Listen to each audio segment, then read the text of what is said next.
Hey y'all, thanks for watching this. I wanted to film it because there are a lot of people in the world, especially in the US, who are upper extremity amputees. It's estimated that there's about 1.2 million US citizens are without an upper limb, either right or left arm or hand. A lot of it is due to trauma, almost all of it. Diabetes gets some, but also the trauma includes war-related injuries. Our fellows and sisters overseas in the service of our country with war-related injuries. In addition to accidents such as mine, I was electrocuted back in the 80s and lost a limb as a result of it. But that doesn't change the fact that I've still got trees that fall, I've got roads that need maintained, and I still need to be able to use equipment. So I wanted to show people today that it is possible. It doesn't cost all that much money to do it, and once you get it done, you can become fairly proficient with it. So this might help somebody out, and that's the whole purpose of this video. So I hope you watch it, hope you enjoy it, and I'll start with the control panel. Okay, the first thing to know is that this joystick has been completely disabled, and the hydraulics that used to run to it all now run to a foot pedal. The foot pedal is down here on the floor. All of the controls, the joystick itself, everything is now run down here, and I have to give full props to a guy named Randy who did the work on it. He's a Kubota wizard, and I promised him I'd make this video, and it's been about 2 years in the making because I suck at making videos. But anyway, Randy, please, I'm sorry for my nasty, dirty machine. It's been a while since it's been washed, but I promise I'll get to it. Anyway, this foot pedal works just like a joystick. You push it right, and the boom swings right. Push it left, it swings left. You push forward and it extends the arm. Push back, it brings the arm back. So it lets you have all of the joystick controls, but with your foot. I gotta admit, it takes a little while to get used to, but once you get used to it, you can run the right joystick and this foot joystick at the same time and become pretty proficient at dragging a ditch without getting into the conduit, etc.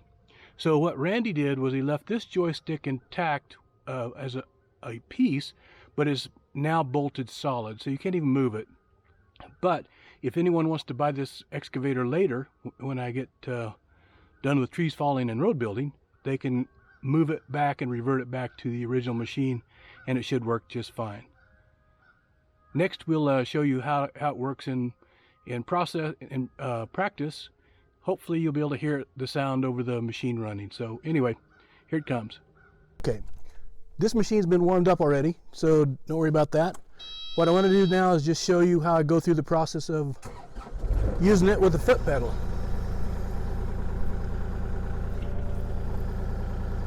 Hopefully this will make sense. I'll try not to rev the machine up too quickly or too loud so you can at least hear what I'm saying on the machine. Here you can see I'm pushing the foot out. Boom goes out. This is on my swing to my left, swing to my right. This is my right joystick out or away, right joystick close to the left, right joystick down, right joystick back. So here's two at once.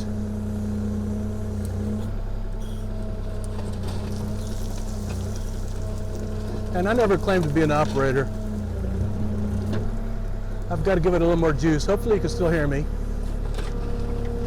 This hillside is eventually all going to have to be dug down a bit, and I've got to do this so I can get at it with my tractor.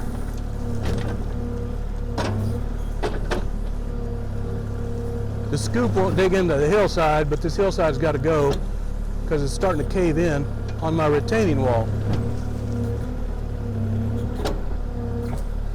But you can see that even though I'm not an operator, it's a good get by, and I can do things that I need to do with it around here.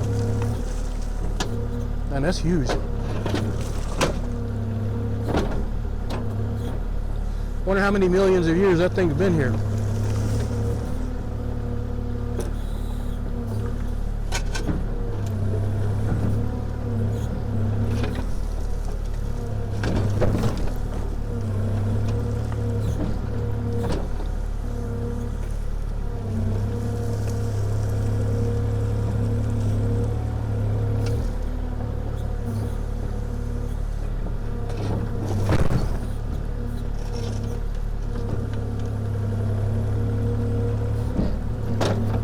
one thing about running this Kubota KX040, it makes you crave a bigger machine.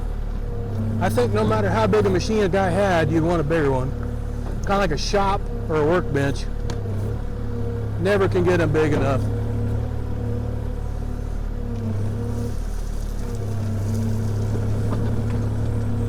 Anyway, I could do this all day. Probably bore the hell out of you.